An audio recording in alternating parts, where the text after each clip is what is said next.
Ang hindi maganda para sa kanilang kamatayan, yung hindi po nila na makita yung bangkay. Ay imagine ka po, pag pumasok dun sa ilalim, wala na, di na nila makikita, nasa pakilalim na ng dagat. Ay sigurado matutuwa yung mga isda doon. Di ba? O ngayon, imagine tayo, yung pamilya natin, ganun yung maging sanay ng ganyan yung parang ng kamatayan. Hindi po maganda para sa atin. Ibig sabihin kung saan ay napakasamang kamatayan.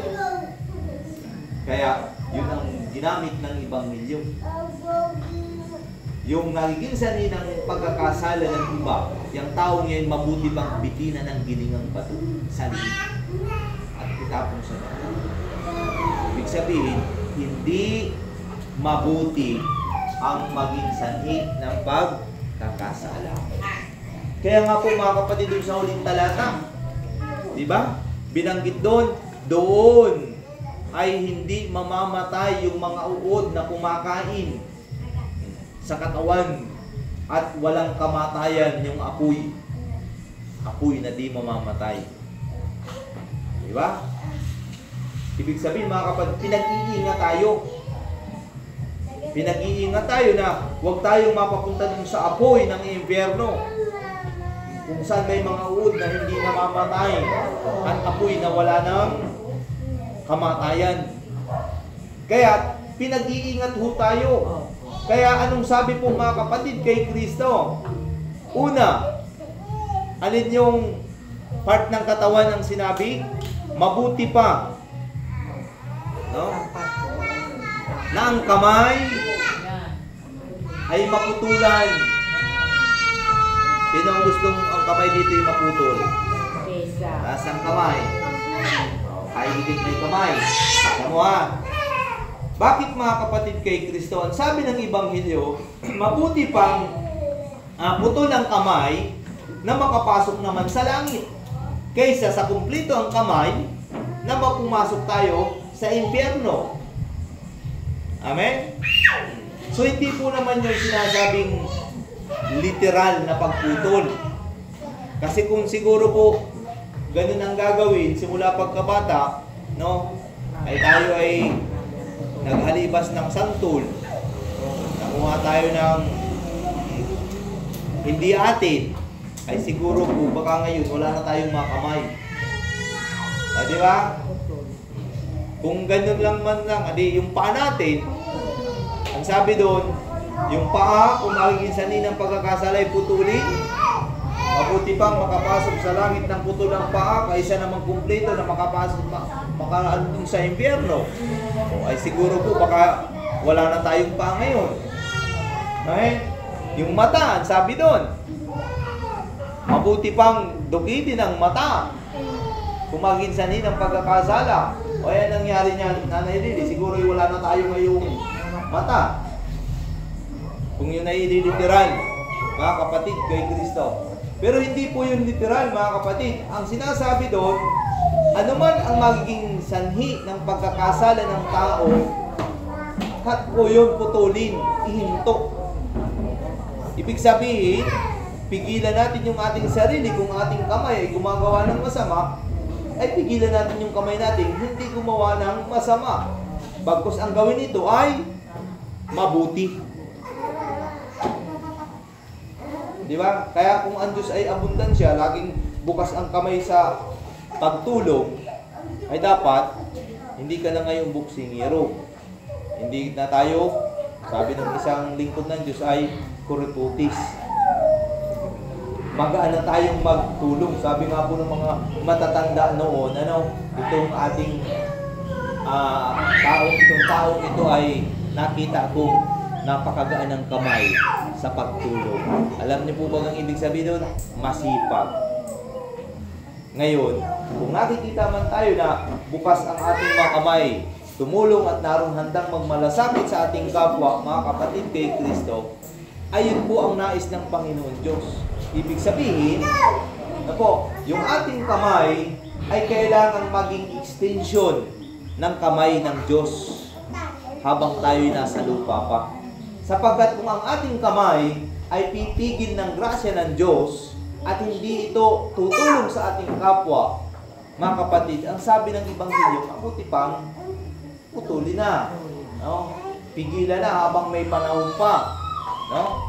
Kaysa naman sa kumplito ang kamay natin na mapapaapoy sa impyerno ang ating kaluluwa. Mainam pa, magsakripisyo na. Amen? Amen. Sapagkat ang pagputol, ang pag-prone, mga kapatid, kay Kristo ay hindi po madali. Meron po yang sakripisyo. Ikaw baga naman yung putulan, masakit siyempre yun. Pero dahil sa pansamantalang sakit, mga kapatid, mga sakripisyo natin, ay kung tayo naman ay mapapasapiling ni El Shaddai, ay sabihin mo sa iyong katabi, kalabitin mo, gawin na natin. Diba? Tigilan na natin ang mga bagay na hindi kalugod-lugod sa Diyos. Amen? Diba? Kung gumagawa ng masama ay pigilan na. Amen. Dapat sabi na no. Oh. Ang sabi doon ay yung paa. Kung ang paa ay saan pa ka pumupunta yan, dapat yan ay lumalakad sa liwanag tungo sa patungo sa ating Panginoon sapagkat siya ang magbibigay ng buhay na walang hanggan. Huwag na tayong lalakad pa sa kadiliman. Amen po. Tayo ay binigyan na ng pagkakataon ng Diyos na makilala siya, mapaglingkuran siya dahil sa kanyang kagandahang loob, naligtas tayo, o tapos babalik-balikan mo pa yung masamang gawi. No? Diba? Pupunta pa tayo sa mga hindi kalugod-lugod sa Diyos. Dapat yung paa na yan ay kaslag sa biyaya na kung saan naroon ang Panginoon Diyos. Amen. Laging nagmamadali, papunta sa prayer meeting. Hindi kinakati lagi ang paa, papunta sa prayer meeting, hindi kung saan. Amen. Yung mata, dapat ang makita niya na ay ang kabutihan ng Diyos. Dapat ang mata, ang makita ay yung grasya ng Diyos. Hindi yung mga masasamang gawin ng tao, no? Mga pangit na pag-uugali, mga hindi magandang ginagawa ng ating kapwa, hanap-hanap na lamang, tingin-tingin na lang yun. Yung mga kahinaan ng ating kapwa. Dapat yung matang yan ay maipako kay Kristo. Ibig sabihin, makapamuhay tayo na ayon sa kalooban ng Diyos. Na bagamat ang mundong ito ay maraming kasamaan, nasa impluensya ng kasamaan ng prinsipe ng demonyo, ngunit ang grasya ng Diyos ang laging nasa ating balintatao. Ano po? Araw-araw, oras-oras, mga kapatid, at tayo po ay nakakakita ng grasya ng Diyos, mga kapatid, kay Kristo, ay magagawa nating hindi maging dahilan ng pagkakasala ng iba. Amen? Kaya, mga kapatid, kamay, paa, at mata ang ginamit doon. Pero ang pinakabutong na yung mga kapatid kay Kristo, ang gusto ng Diyos, baguhin ka. Masakit man, pero gawin mo sapagkat hindi makapamunga ng sagana. Sabi doon, ang puno kapag hindi prunon. Kaya bagay yung may mga puno tayo, kinakanta, pinuputol yung mga walang pakinabang. Di ba, Nanay Nina? Para lalo pang lumago. Pero yung pagputol na yon, hindi po ganun simple yung kadali, masasaktan yung puno. Pero alam niyo po, habang siya'y nasaktan at nagbalik, dumadami ang sanga at yumayabong ang bunga. Kaya mga kapatid, sa ating buhay bilang Kristiyano, maraming naghahanap, sabi doon, maraming gustong makakita kay Kristo, maraming naghahanap na hindi nakasusumpong. At sabi doon, dahil hindi po maganda ang kanilang intensyon at nasa kasalanan pa sila. Kaya, mga kapatid, mabuti na tayo po ay makapamuhay na kay Kristo, na kay Yahweh El Shaddai. Sapagkat maiiwasan natin ang mga bagay na magiging sanhi ng pagkakasala. Ibig sabihin, kapag lumapit ka kay Kristo, gusto mong makapamuhay sa Kanya, willing mong i-give up ang lahat ng bagay na hindi po halugod-lugod kay Yahweh El Shaddai. Alin po yun mga kapatid kay Kristo? Yung mga gawin natin, yung gawa nating hindi kalugod-lugod sa Kanya na masama mga kapatid. Handa natin yung ipaputol sa Panginoon sa grasya ng ni Yahweh El Shaddai. Amen po.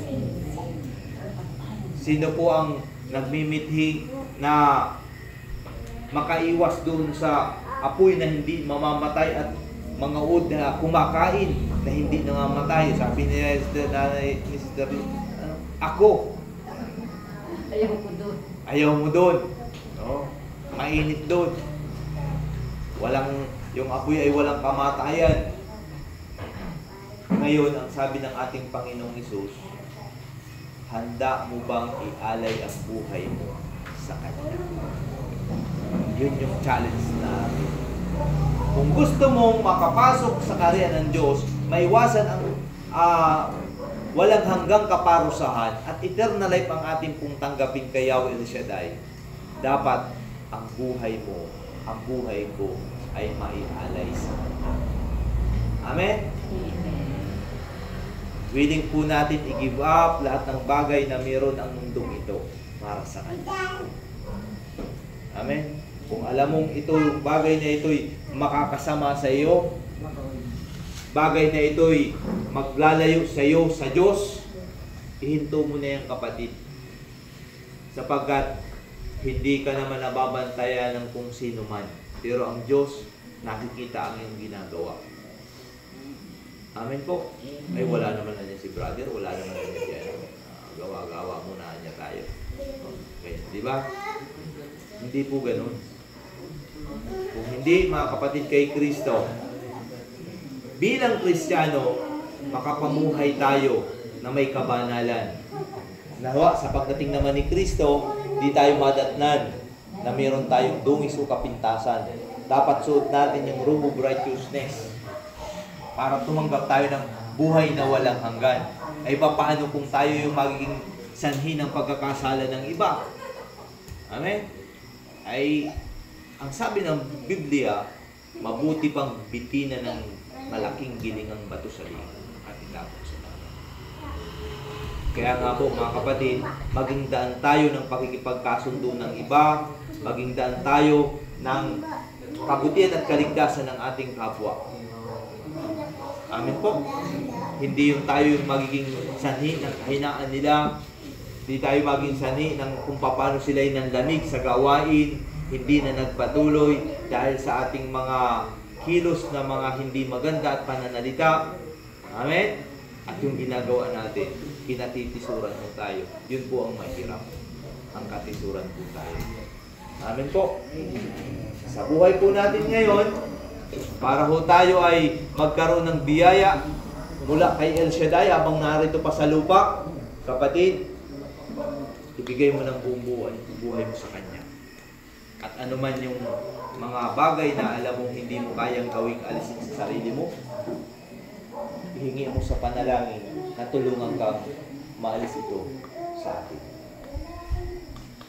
Amen po. Sino po ba dito yung taong perfecto? Wala pa naman. Tayo nagsisikap na maging perfect sa Panginoon Diyos sapagkat siya ay perfect. Amen?